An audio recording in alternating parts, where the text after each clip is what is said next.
vem depois a prof. Luciane assume a disciplina.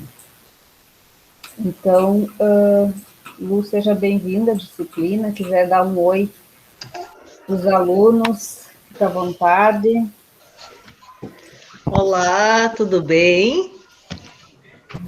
E essas carinhas aí, tô vendo pelos nomes aí, é uma turma que eu já trabalhei com eles. Tudo bom?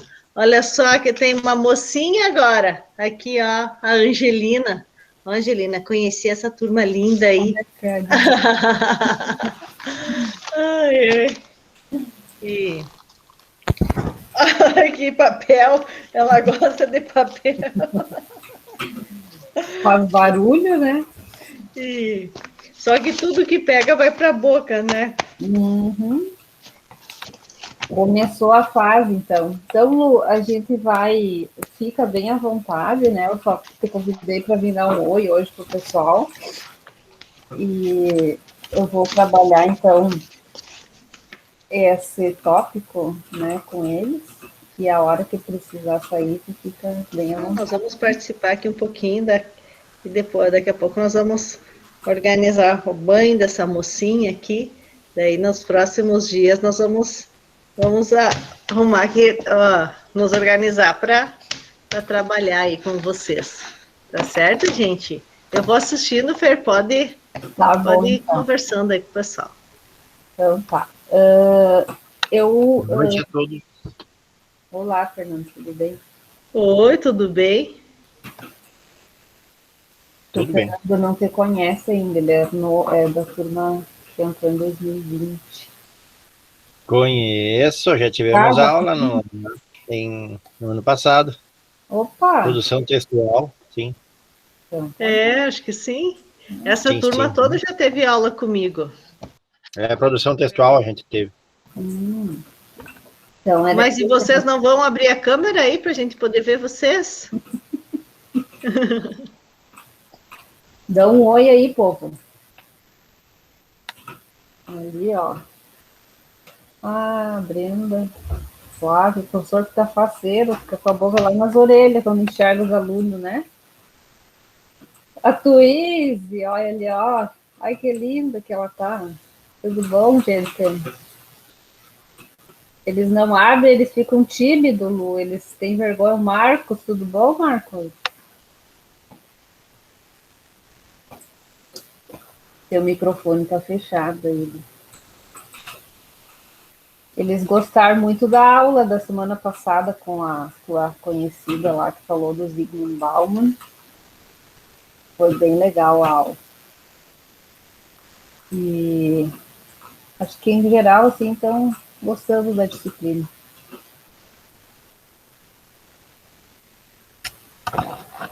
Não dá para te ouvir, Lu. Tu tá com o microfone fechado. Ah, desculpa. Eu disse que eu fui banca da Eufrásia na pós-graduação e o trabalho dela foi justamente assim envolvendo essas discussões do Bauman e aí eu achei que seria muito interessante trazer aí na disciplina. Que bom que ela veio. Ficou muito boa. Vocês gostaram?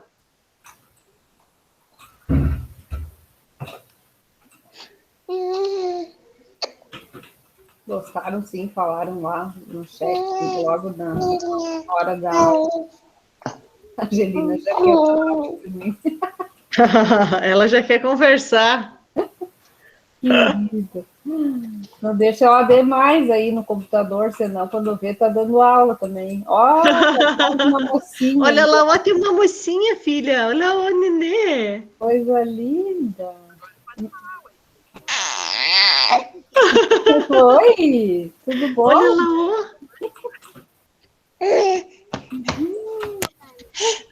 Mas que esperta.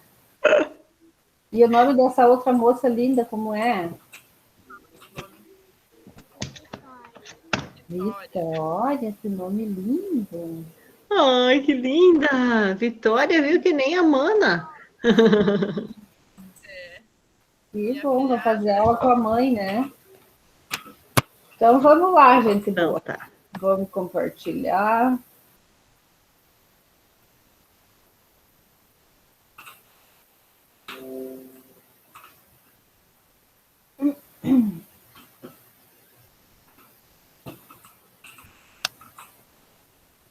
Estão vendo aí, pessoal? Sim, prof. Sim, Ok. tá ok. Então, gente, nós vimos até aqui, né,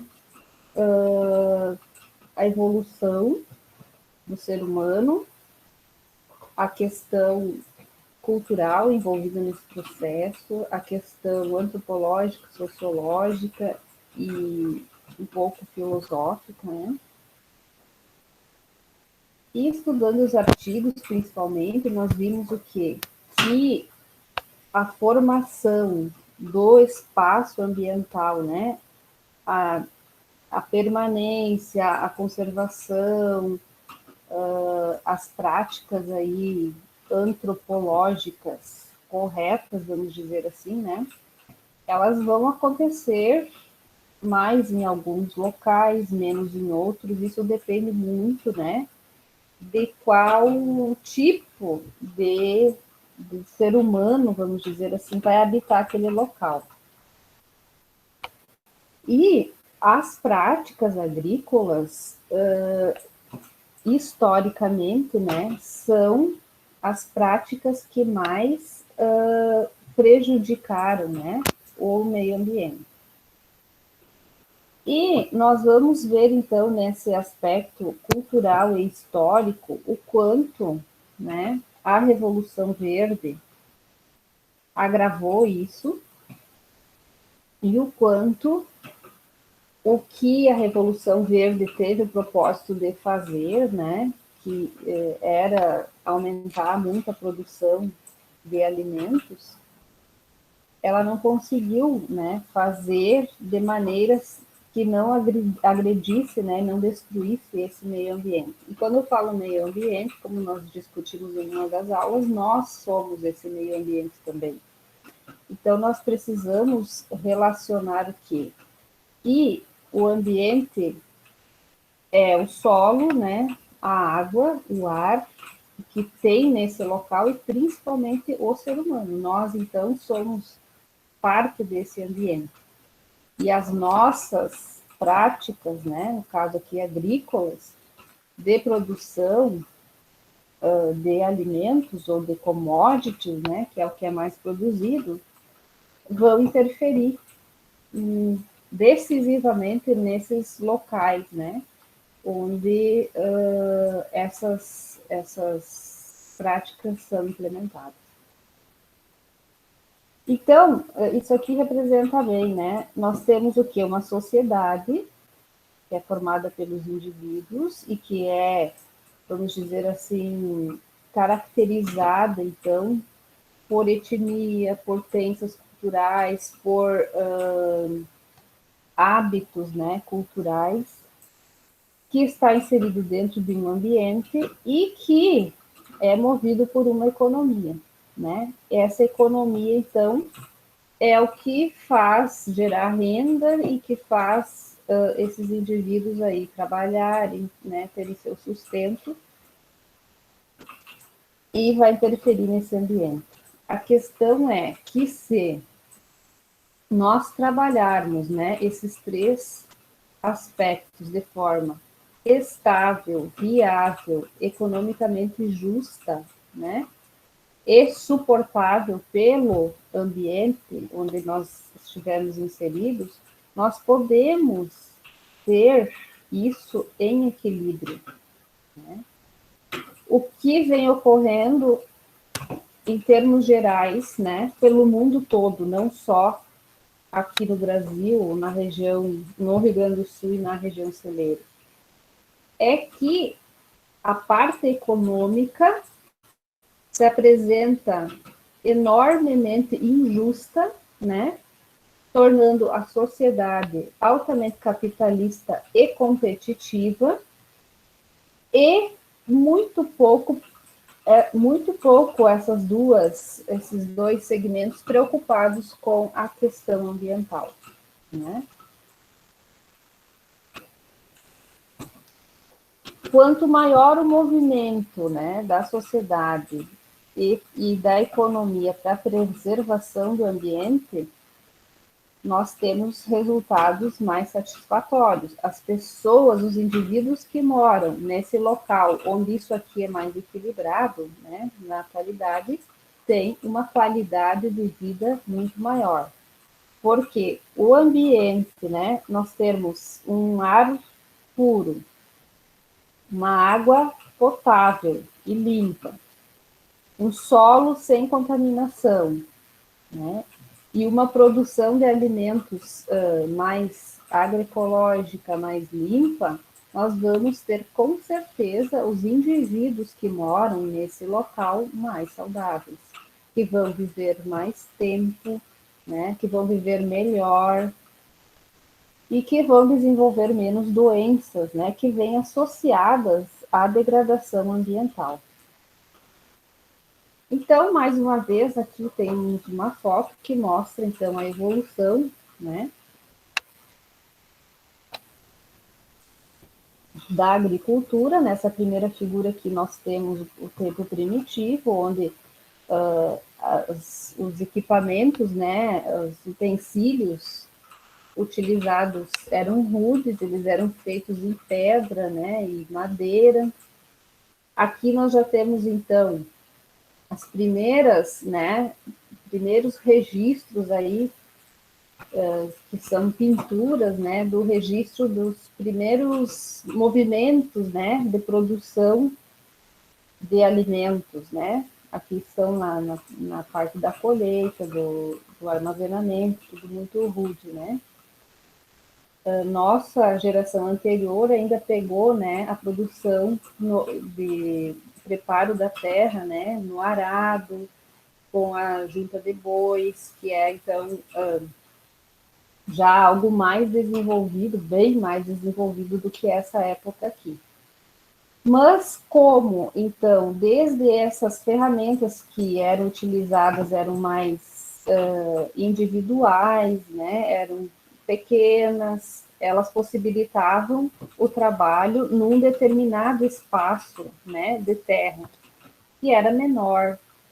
Então, mexia menos com o meio ambiente, mexia menos com o desmatamento, né? Eram áreas agricultáveis bem pequenas, né?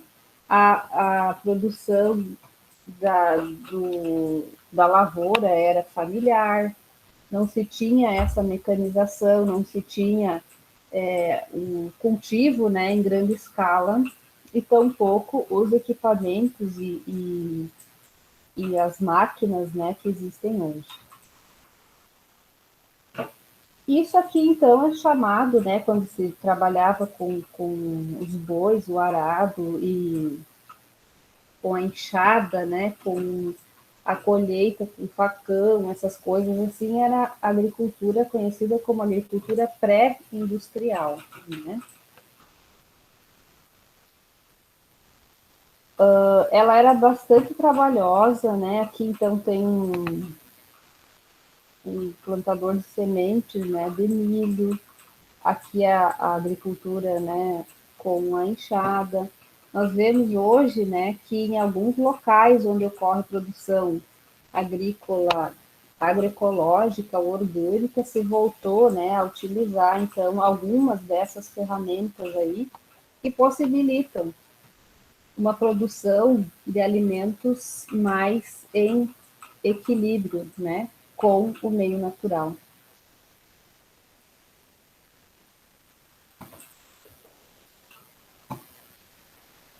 E aqui nós temos um gráfico, então, né, da quantidade de pessoas no mundo, né, de 1 milhão aqui a chegar até 10 bilhões, nós estamos mais ou menos em 7 bilhões de pessoas, né.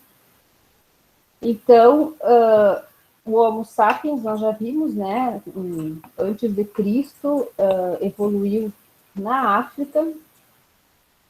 Há 10 mil anos nós tivemos, então, a invenção da agricultura, na verdade, que foi retratada em pinturas, né?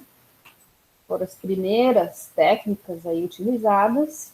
Depois nós tivemos aqui uma era pré-industrial, né? Que em 1710, onde ocorreu a invenção da máquina a vapor. Depois, aqui, então, em 1927, o desenvolvimento do primeiro antibiótico, né? E aqui, então, nós temos a produção de grãos entre 1940 e 1970, né? Que aí a gente já vê, então, alguns maquinários, né? Caminhões, tratores, né? As colhedoras e assim por diante, né? E nós tivemos, então, que na Revolução Verde, uma ampla mecanização, né? Na década de 1960,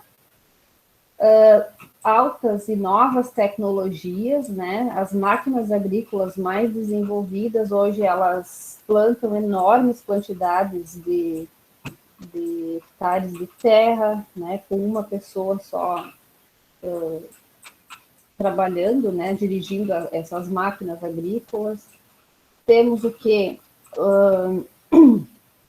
A implantação de vários sistemas de irrigação pelo mundo inteiro. E essa irrigação, ela possibilita o cultivo, mas, por outro lado, então, também é a maior consumidora de água potável, né, no Brasil e no mundo, ou seja, ela não é nem um pouco sustentável, né? Nós tivemos também o desenvolvimento dos adubos químicos, né? Nós tivemos o desenvolvimento das sementes geneticamente modificadas, que resultaram aí em produção de soja, milho e trigo, né? Mas principalmente soja e milho maiores e com uma rentabilidade, né, de produção bastante alta, com resistência aí a muitos insetos, né? Por outro lado, então, para se produzir assim, nós tivemos que a indústria, né, de venenos trabalhou e desenvolveu vários tipos diferentes de inseticidas, pesticidas, né, fertilizantes, sementes, então, melhoradas, né, geneticamente melhoradas. Isso tudo alavancou o desenvolvimento agrícola. Então, por um lado, isso garantiu para o mundo a produção da soja, né, do milho, do trigo, arroz, feijão, outros grãos e outros cereais também. Mas a conta, né, por ter no mundo inteiro adotado esse sistema aqui de cultivo, ela também foi bastante grande, né? Porque quando a gente vê o solo contaminado, quando a gente vê áreas enormes devastadas, né, de floresta nativa para abertura de terras agricultáveis, a gente tem um prejuízo enorme, né? E a utilização, então, desses agroquímicos levou a muita desnutrição do solo, né, contaminação do ar. Essa contaminação do solo e do ar também resultou na contaminação de mananciais de água, a utilização irresponsável da água para irrigação, né, tornou o país bastante vulnerável, né, em ter água potável garantida aí para a nossa geração e para o futuro também, né. Então, aqui nós temos o primeiro trator, né, em 1906, era uma geringonça enorme, né. Depois já foi, então, adaptado e produzida de uma forma melhor, aqui assim, né. Em 1919 já se aparentava um pouquinho mais com a estrutura que tem hoje. E aqui nós temos, então, os tratores, né, bem modernos, que têm climatizador na parte interna, eles são bastante potentes, né, trabalham muito bem, a tecnologia, ela avançou muito, né. Aqui, então, as colheitadeiras ou colhedoras, né, e tem todos esses veículos, vamos dizer, esse maquinário, né, bastante desenvolvido. Tem aqueles gafanhotos enormes também, né, que são utilizados, caminhões e assim por diante.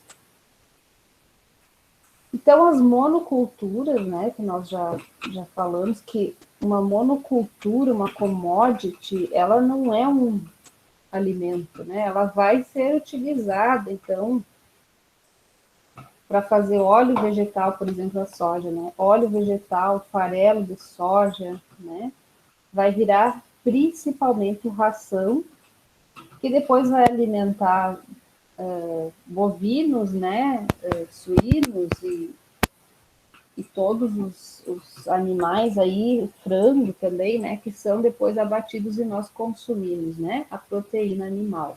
Então, a soja é uma proteína vegetal que vai virar proteína animal, né, e para, então, virar alimento para o ser humano. Podemos resumir isso assim, né. Então, essa produção de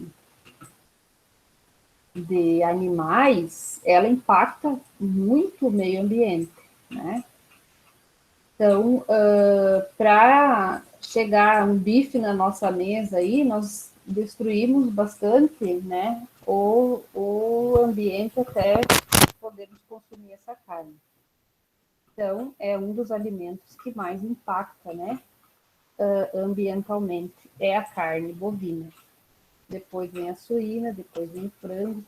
Café também é um alimento que impacta bastante o meio ambiente, até me chamou a atenção quando eu vi essa lista, essa semana passada que eu acho que eu vi. Chocolate também é um alimento que impacta bastante. E aí, se nós vamos fazer esse ranking, né, de impacto sobre o meio ambiente, nós temos os vegetais, frutas e hortaliças, né, como os que menos afetam o ambiente. E essa crise ambiental não é de agora, ela já está instalada há uns 25 anos, de uns 10 anos para cá, uns 15 anos para cá, ela ficou bastante intensa, né? Porque nós tivemos a Revolução Verde acelerada, né? E essa balança está pendendo sempre mais para a indústria e a geração de renda e o crescimento econômico, visto que se a gente pegar aí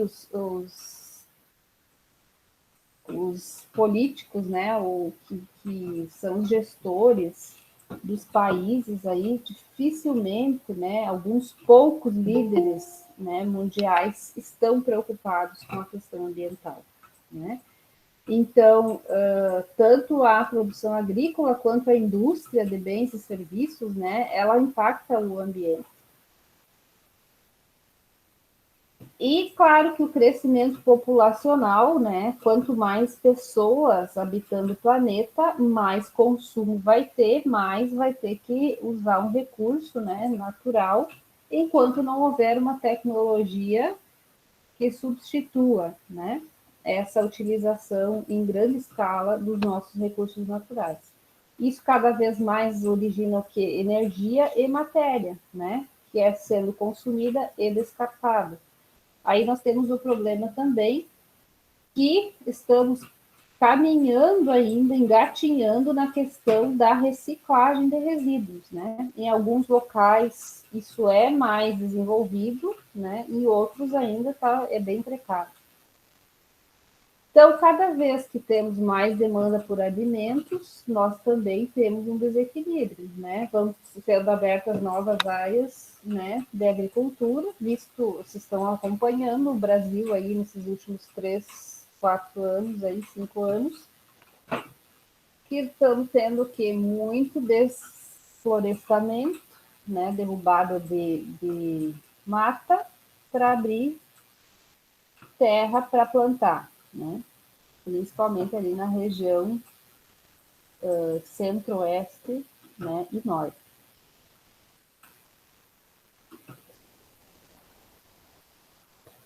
E esse consumo todo, vamos dizer assim, gera bastante resíduo, né? Então, aquela coisa assim, de cada um fazer a sua parte, qual que é essa parte mais importante? É consumir menos, tornarmos seres humanos menos consumistas. Assim a gente já vai estar ajudando, né? E bastante.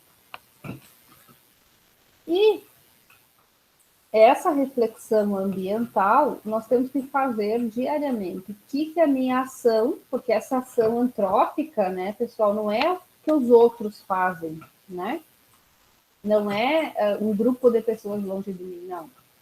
Essa reflexão ambiental e essa ação antrópica é minha, em primeiro lugar, né? E aí é da minha família. Então, se eu cuido do que eu estou gerando, né, do que eu estou consumindo, do que se eu estou separando certo aquele lixo, se na minha casa eu instalei uma caixa d'água, coleto a água da chuva, reutilizo aquela água para fazer limpeza, se eu instruo, né, as outras pessoas a fazerem, né, as mínimas ações corretas, eu estou fazendo uma reflexão ambiental e eu estou agindo de uma forma que eu estou minimizando o meu impacto nesse ambiente, né? Quando eu opto em ir a pé em algum local ou ir de bicicleta e não ir de automóvel, eu estou diminuindo a liberação de CO2 da queima desse combustível fóssil que está ali no meu carro, né? Então, isso, num primeiro momento, é algo individual. Depois passa para o pequeno coletivo, que é a minha família, e depois passa para a sociedade, né? Então, quando eu tenho ali, vou lá no meu guarda-roupa e vejo, eu tenho 2 calças, ou 3. Preciso de mais uma? Não, não preciso. Então, eu não vou consumir uma coisa que eu não preciso. Estou diminuindo o impacto no ambiente. E assim é para cada um de nós refletir, né? E começar, quem já não faz isso, a adotar essas posturas, essas práticas individuais, né? Se tem alguma coisa no meu ambiente que não está sendo utilizado, que eu posso passar para alguém que vai utilizar, eu estou dando o quê? Vida, reutilização, um reuso para aquele material. Então, quem vai receber isso, né, e vai poder utilizar no seu dia a dia, não vai precisar consumir, não vai precisar comprar, né? Então, essas são as pequenas atitudes, né, que nós podemos adotar e que no final do processo se tornam grandes. Desmatamento para abertura de novas áreas agrícolas. Nós tivemos no país esse ano passado muita queima, né, de áreas e que não foram esclarecidos os motivos, nem não tem fiscalização, né, ou a fiscalização é muito precária. Para quem assistiu aquele dia que eu coloquei no grupo de vocês lá, a convenção sobre o clima, deu para ver a fala de muitos líderes mundiais, né? E exatamente os países que são mais preocupados com isso têm mais ações em que sentido? Na ação de fiscalização ambiental e na ação de educação ambiental, né? Não vejo como preservar sem essas duas linhas, né, de atuação andarem juntas. E isso depende de quem é o gestor, depende de quem vem vinculado a essa gestão, né, e qual que é o propósito, né? É preservar a parte ambiental ou é facilitar, né, o agronegócio, sem ter uma balança que equilibre isso, né? Tem países que provaram que é possível produzir e conservar a parte ambiental.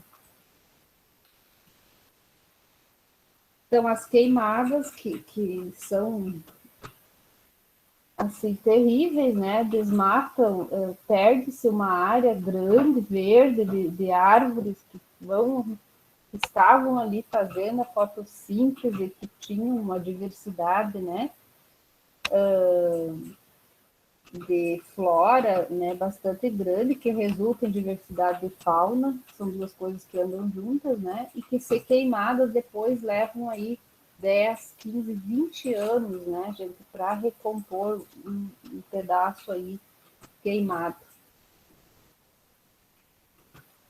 Essa poluição do ar, então, como nós temos as queimadas aqui do canavial, né, vão resultar em aquecimento, junto com o que é liberado das indústrias, junto com o que é liberado dos automóveis, isso tudo, então, é CO2 que vai para o ambiente e que vai resultar na destruição da camada de ozônio, né? Os gases lá, que formam a fina camada do O3, vão resultar em uma destruição, né? Logo que iniciou a pandemia, nós vimos o que? Melhorar os índices, né, do ar, os índices de recuperação do ambiente, né, do planeta. Por quê? Porque naqueles primeiros meses lá, o que ocorreu? Uma queda na produção industrial, que é o maior poluidor, né? Então, o ambiente conseguiu dar uma respirada, né? O planeta conseguiu restabelecer várias coisas naturalmente. Isso quer dizer o quê? Se o mundo der uma parada, né, no consumismo, na produção exagerada, na geração excessiva de resíduos, a própria natureza, ela automaticamente, num período bem curto, se regenera, né? E aí a gente já pode entrar naquela fala dos ciclos biogeoquímicos, né? Separa a emissão de CO2, de NO2, né, de SO2 para o ambiente, rapidamente a atmosfera se regenera. Isso ficou muito claro agora, então, nesse sentido, né, a pandemia serviu para o mundo observar, né, que precisa diminuir. E se diminuindo, o ambiente se regenera naturalmente. Também podemos ver, né, e ocorre com o uso excessivo, né, da terra, do solo, sem reparo necessário, nós temos problemas, né, bem sérios aí de erosão, né, demonstrados nas fotos aqui.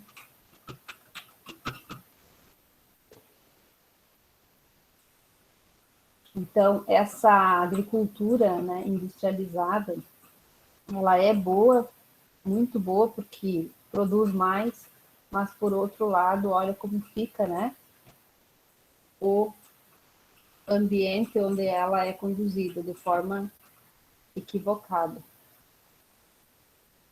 Se vê muito também um desrespeito, né, às áreas de preservação permanente. Aí nós temos recursos hídricos que acabam sendo contaminados porque não estão adequadamente, devidamente protegidos, né? São coisas simples que poderiam ser feitas, né, e cobradas. Eu sempre digo, a questão da fiscalização ambiental, ela é muito importante, né, para restaurar algumas áreas, para evitar que novas áreas sejam contaminadas, né, e nas nascentes, né, os recursos hídricos, eles são bastante contaminados pelos animais, né, que defecam ali, que tomam essa água, mas que vão contaminando essas nascentes por elas não estarem devidamente protegidas. Pode ocorrer também o processo de assoreamento,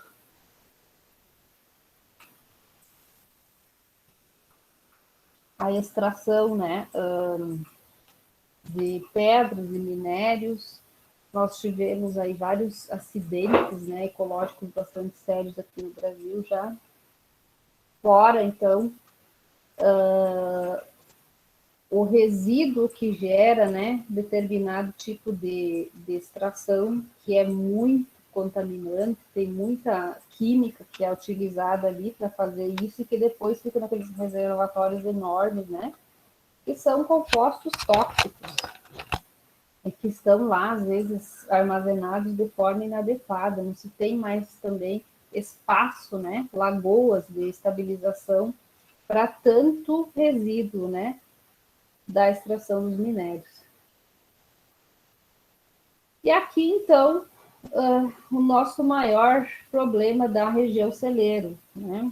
A utilização demasiada, inadequada de agrotóxicos para a produção de hortaliças, para a produção aqui de soja e as monoculturas, mas quando a gente vê aplicação de veneno em hortaliças, em frutas, né? Que dali logo vai para a mesa da pessoa que vai consumir isso aqui, né? Imagina a quantidade aí, né, per capita que nós já ingerimos ao longo desses anos aí de veneno, né? E esse veneno também, ele está no ar, ele está na água, ele está no solo, ele está na comida, está em tudo que é lugar. Então, qual é o preço que se vai pagar para ter uma produção, né, desse tipo aí, que não é nem um pouco recomendável? Profe, posso fazer uma perguntinha? Sim. A hidroponia também é bastante prejudicial o que é produzido na hidroponia, não é? Sim, altamente prejudicial. Por quê? Porque ali você tem, naquela aguinha que fica embaixo para produzir, né? Você tem fertilizante, né? Diluído em água. E aí você passa uma quantidade assim de nitrato e nitrito para essas plantas, né? Para essas hortaliças que nós vamos consumir. Isso não é bom. Não. Dentro do nosso organismo pode virar um composto chamado nitrosaminas, que são cancerígenas. Então, também não é recomendável. Infelizmente, queria poder te dar outra resposta, mas a verdade é isso aí. Não, pois é que eu tava a fim de fazer uma hidroponia aqui na minha casa. Aí conversei com um técnico da matéria e ele me aconselhou a não fazê-lo, porque é muito produto que vai, né? Aí claro, dá uma planta linda, saudável, bonita, só que por trás dela tem um fantasminha, né? Não é nem um pouco recomendável. Não siga o que o técnico aí te falou. Não faça. Muito bem. E aqui, então, nós temos o que falamos antes. Todos esses insumos agrícolas, né, utilizados, veneno, fertilizante, isso e aquilo, aquilo outro, tem uma embalagem, né?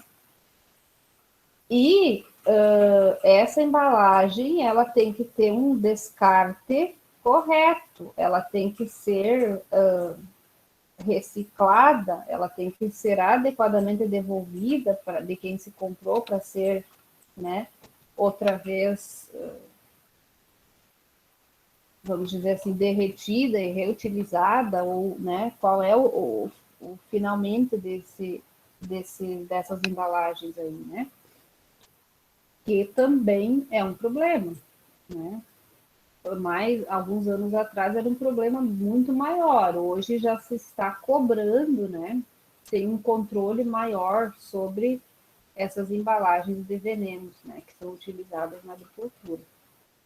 Existe uma fiscalização um pouquinho melhor em cima desses resíduos.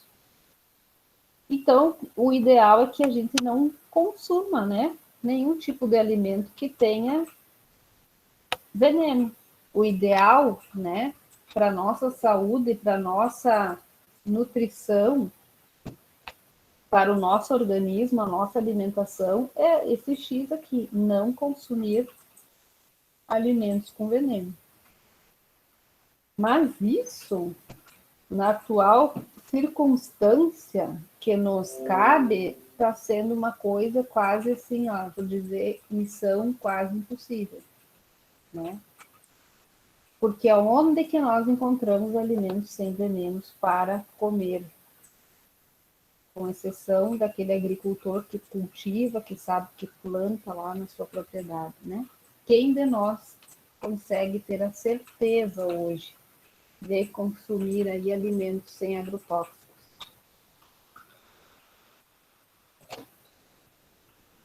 Também é algo para a gente refletir, né? Existem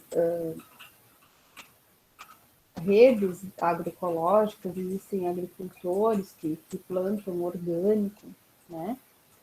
Mas eu, como consumidora, falando agora, não consigo comprar, não tenho certeza, né?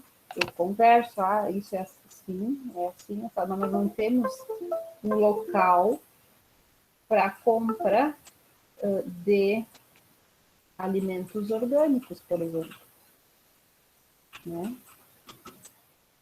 Ou de agroecológicos, porque o orgânico é bem mais complicado o processo, né? Para se ter uma certificação, mas você vai ter mais certeza de que o que é produzido ali é limpo, né? Agora, o agroecológico, a gente até poderia ter maior acesso, mas se vocês conhecem, né, ou sabem onde comprar, por favor, me indiquem. Eu não tenho. Você geralmente a gente vai na confiança, né? Você confia no cara que está te vendendo, mas certeza 100% ninguém tem, né? Que realmente não tem nada de, porque o orgânico, totalmente orgânico, não é bem assim para produzir. A vaca que produz o estérico não pode ser tratada com antibióticos e com ração, e é tudo uma cadeia, né? Uma sequência de coisas. E bem rigorosa, né? Vamos dizer Isso. assim, bem rigorosa.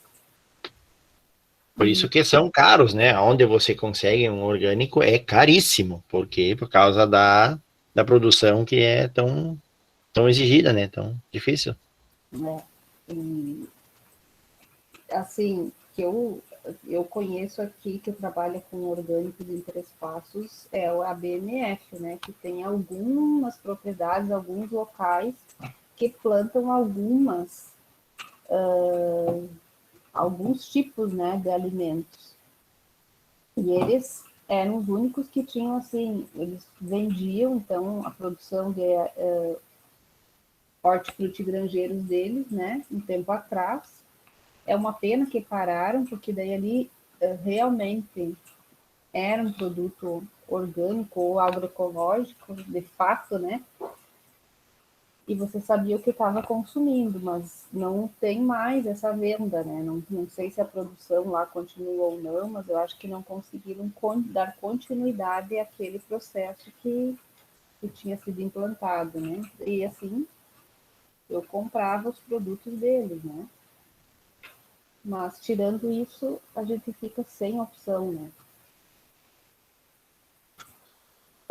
Então, gente, essa nossa breve fala aqui hoje, ela vai ser complementada para vocês, né? No ambiente do Moodle, tem um documentário que tem 1h10, e eu vou pedir para vocês assistirem agora, assim que nós encerrarmos aqui. É o documentário O Veneno Está na Mesa, tá? Tem o número 1, que é bem mais antigo, e esse número 2 é de 2014, né? Que vai falar exatamente sobre isso que nós conversamos até agora, sobre a relação, né, do ser humano com esse meio ambiente e o sistema de produção agrícola, né? O quanto vem afetando, né, continua afetando grandemente aí a produção de alimentos mundial, né? Isso não é uma coisa que ocorre só aqui na nossa região, apesar de sermos a região que mais consome agrotóxicos, né, aqui do Rio Grande do Sul, mas também nós somos a região, uma das que mais produz, né? Mas isso é bastante sério, né? Bastante preocupante, e nesse módulo, nessa aula de hoje, então, para nós vermos esse documentário agora, e com certeza vai trazer várias questões a mais, assim, para vocês, né? De o quanto isso é danoso, né, para a nossa saúde e das nossas famílias e das pessoas que moram, né, em locais onde se utiliza isso em grandes quantidades, né? E vai nos levar a refletir que nem tudo isso precisaria ser utilizado, né? Às vezes nós temos um grande despreparo, né, de quem trabalha nesse setor com a questão da preparação, das diluições, das quantidades, né? A utilização inadequada dos EPIs, que dariam, assim, segurança, garantia de não contaminação por agrotóxicos do agricultor, que é quem está ali, né, na linha de frente da produção, é ele que vai estar em contato direto com esse veneno na preparação, diluição, depois na aplicação, na pulverização desses venenos, né? Então, é ele que mais está impactado, né, nesse processo. E ele que vai ter, então, vai pagar, digamos assim, a conta maior, né, no final disso tudo.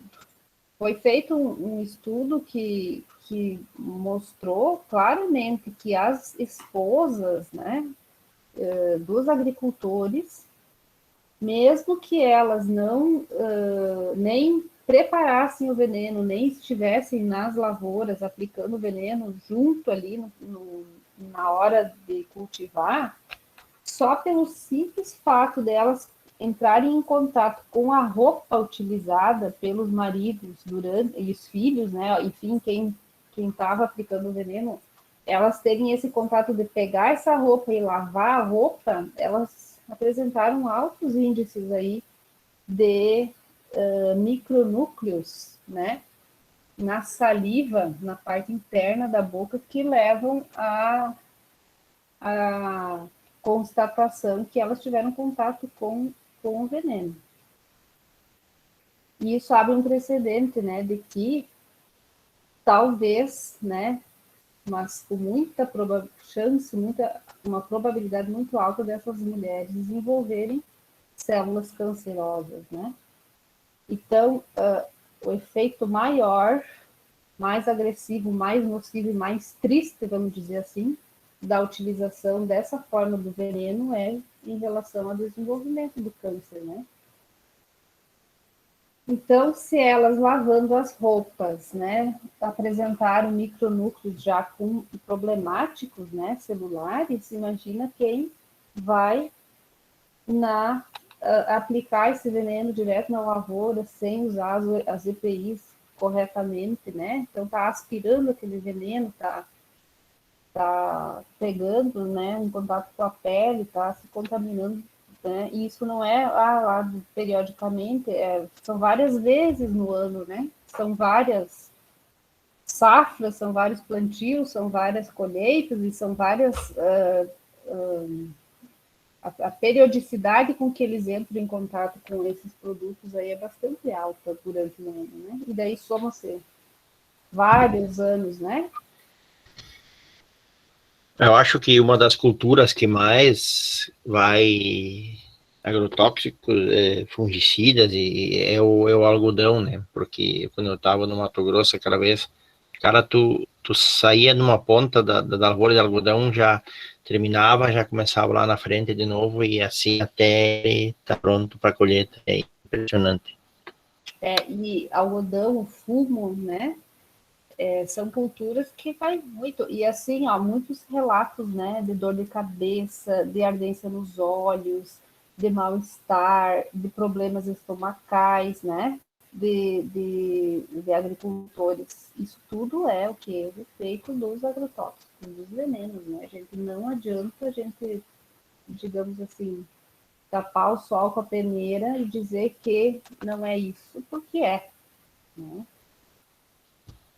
E não existem níveis seguros, né? Porque por mais que você se proteja, você acaba inalando e entra em contato, não tem?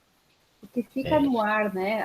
Sim. É o spray, né? É um spray de veneno, vamos dizer assim. Aquilo não vai sair dali, né? Então você vai inalar, você vai entrar em contato com a tua pele, com o teu cabelo, nas roupas, né? E daí depois tu fez todo o processo, fez toda a aplicação, e daí, né, a gente vai lá e depois se alimenta, né? Pois é, esse é o veneno. Eu estava lendo essa semana alguma coisa sobre o coronavírus. E daí tinha uma reportagem, não sei se alguém já leu sobre isso, ou se a prof também já viu. Eles fizeram um estudo, uma pesquisa em banheiros, onde as pessoas então faziam suas necessidades e também em mictórios. E depois de várias descargas, eles mediram a concentração de bactérias naquele ambiente. E eles constataram que, literalmente falando, desculpa a expressão, é uma nuvem de cocô no ar. Mesmo que você tenha dado a descarga e não pode ficar 2, 3 horas fora daquele ambiente, é aquilo ali. E imagina um veneno quando ele é aplicado numa lavoura, né? Às vezes fazem pulverizações aéreas aí com aviões, é incrível. E perde muito veneno que não precisava, né? Naqueles Perde. aviões é o que mais perde veneno.